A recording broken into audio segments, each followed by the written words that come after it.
정거장에서 툇말 심리 길을 내려오노라면 반이 들락말락한 데서부터 툇말 동네보다는 그 건너편 산기슭에 놓인 공동묘지가 먼저 눈에 뜨인다. 창섭은 잠깐 걸음을 멈추고까지 바라보았다. 봄에 올 때 보면 진달래가 불붙듯 피어올라가는 야산이다. 지금은 단풍철도 지나고 누르테테한 가닥나무들만 묘지를 들러듣지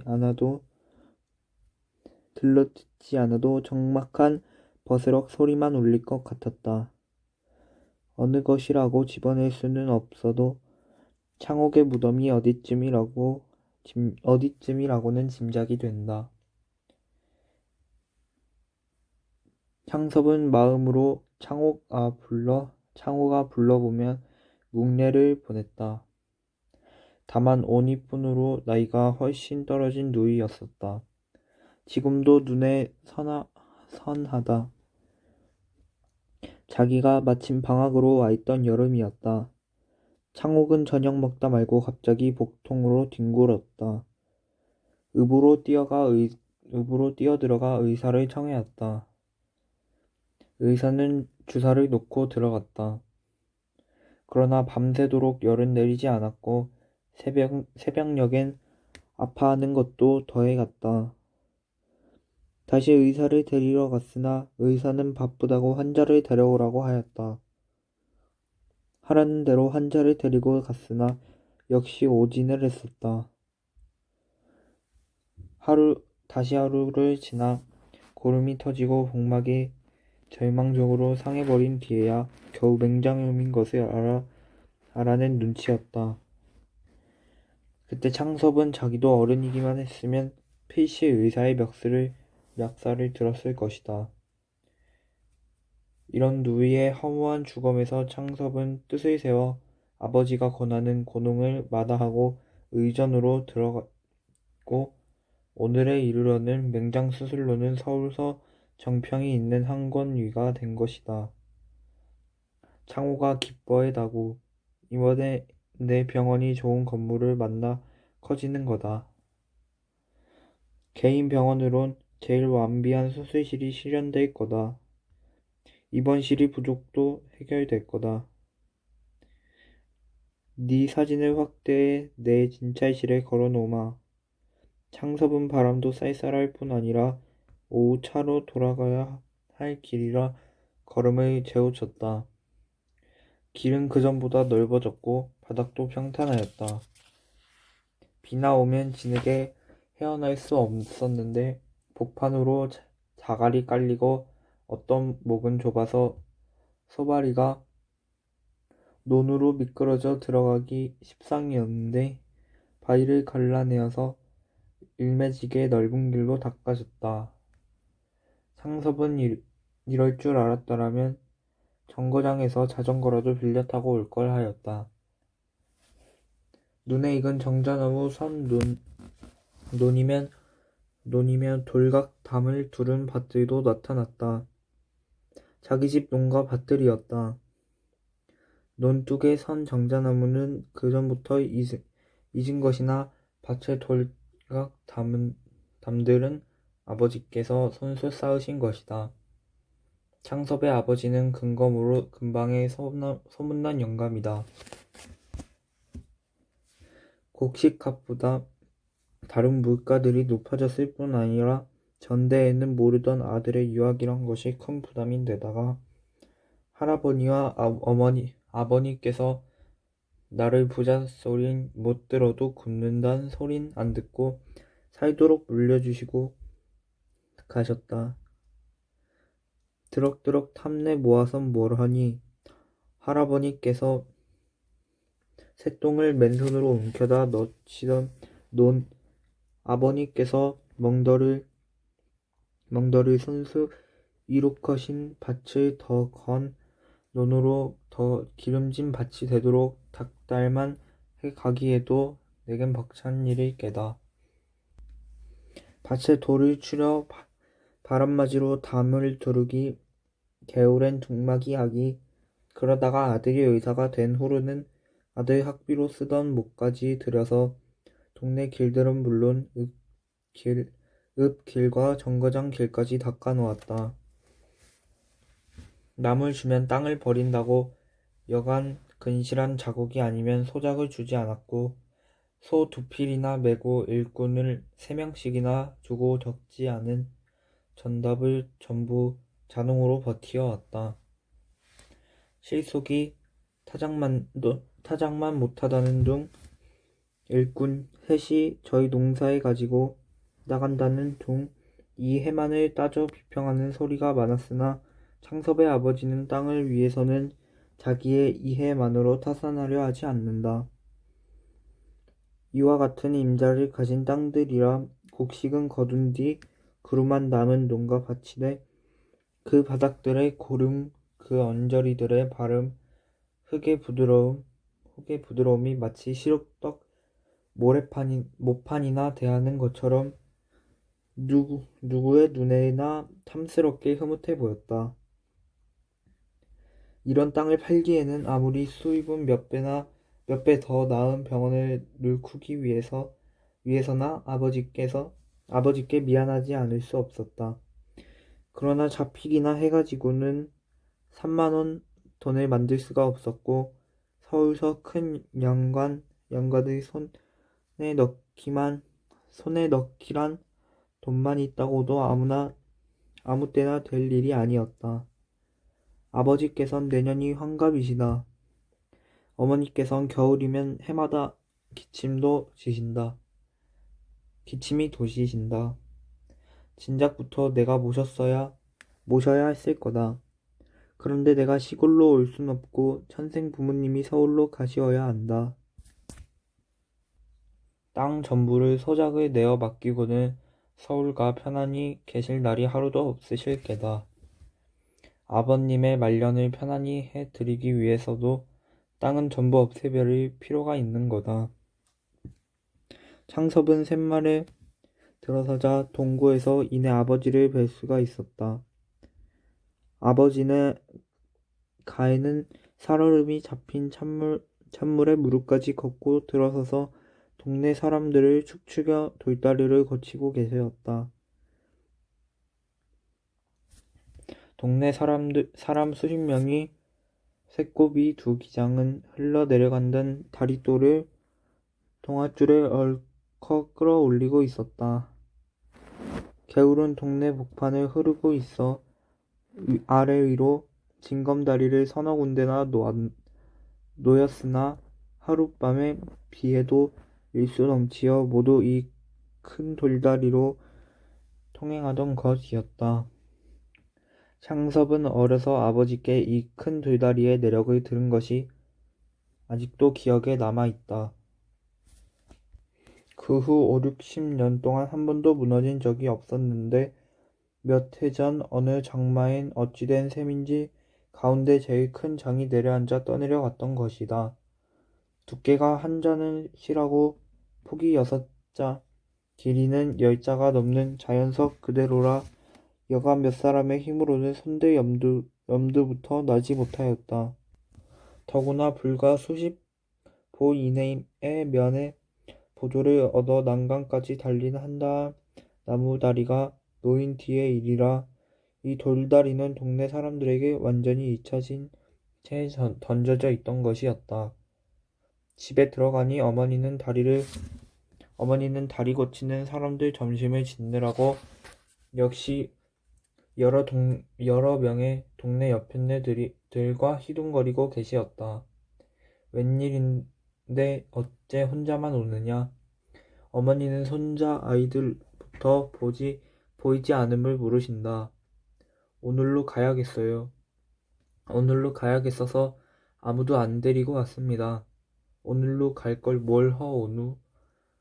인전 어머니 석번 서울로 모셔갈 채비를 허러 왔다우. 서울로? 제발 아이들 오고 한 데서 살아봤으면 원이 없겠다. 하고 어머니는 땅보다 조상님들 산소나 사당보다 손자 아이들에게 더 마음이 끌리시는 눈치였다. 그러나 아버지만은 그처럼 단순히 들떠질 마음이 아니었다. 아버지는 아들의 뒤를 쫓아 이내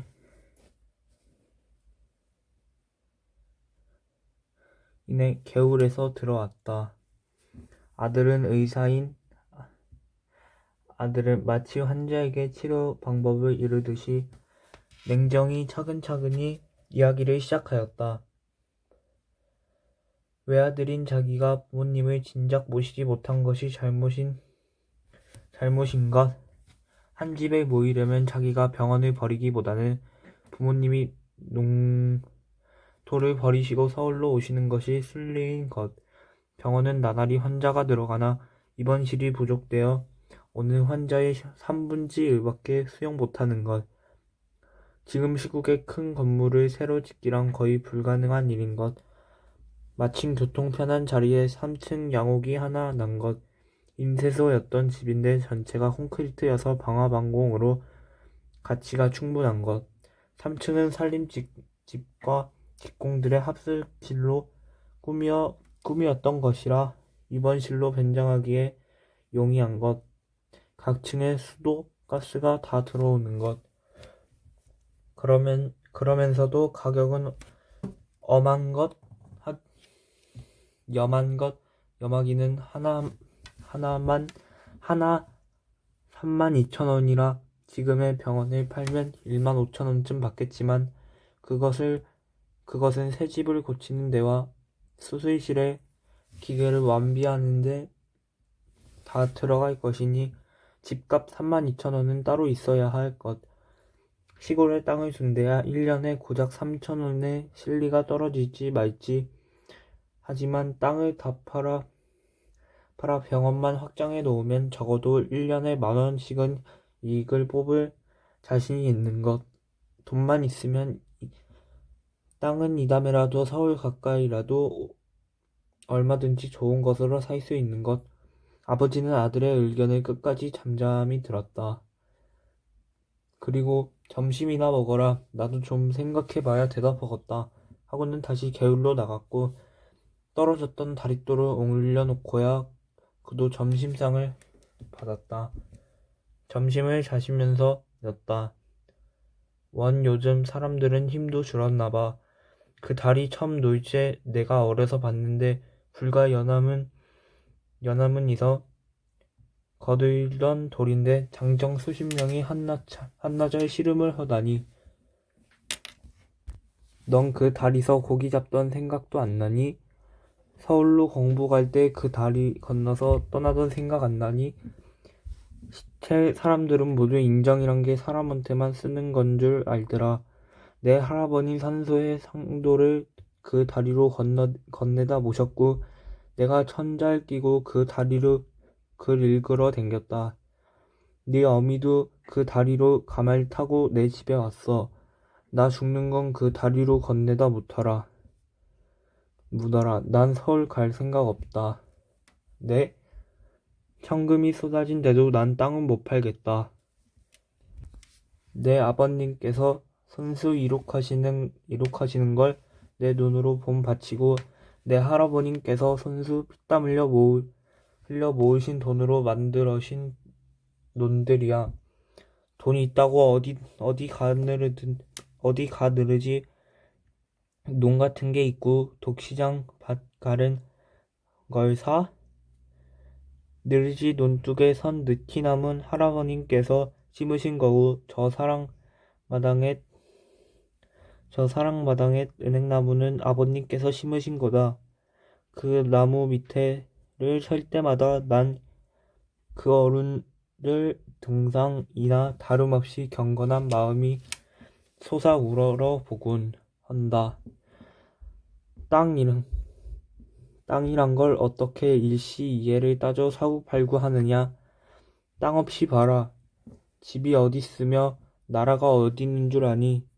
땅이란 천지만물의 근거야. 돈 있다고 땅이 뭔지도 모르고 욕심만 내 문서 쪽으로 사모기만 하는 사람들, 돈놀이처럼 별일만 생각하고 제 조상들과 그 땅과 어떤 인연이란 건 도시 생각지 않고 헌신짝 버리듯 사는 사람들, 다 내 눈엔 과히한 사람들로 밖엔 되지 않더라. 내가 네 덕으로 오늘 의사가 됐니? 내 덕인 줄만 아느냐? 내가 땅 없이 뭘로 밭에 가 절하고 논에 가 절해야 쓴다. 자고로 하늘 허나 하늘의 덕이니 땅을 통하지 않은 군 사람한테 미치는 줄 아니? 땅을 파는 건 그게 하늘을 파는 거나 다름없다. 땅을 밟고 다니니까 땅을 우습게들 여기지? 땅처럼 은과가 분명한 게 무엇냐? 하늘은 차라리 못 믿을 때도 많다. 그러나 힘들 있는 사람에겐 힘들 있는 만큼 땅은 반드시 후한 보답을 주시는 거다. 창섭은 입이 얼어 머리였다. 손만 부비었다. 자기의 생각은 너무나 자기 본이었던 것을 대뜸 깨달았다. 땅에는 이해를 초월한 일종 종교적 신념을 가진 아버지에게 아들의 이단적인 계획이 용납될 리 만무였다. 아버지는 상을 물리고도 말을 계속하였다. 너로선 어떤 수단을 쓰든지 병원 확장하려는 게 과히 엉뚱한 욕심은 아닐 줄도 안다. 그러나 욕심은 불현 못 쓰는 거다. 의술은 예로부터 인술이라지 않니? 매살 순탄하게 진실하게 해라. 팔지 않으면 그만 아니니까? 나 죽은 뒤에 누가 거두니?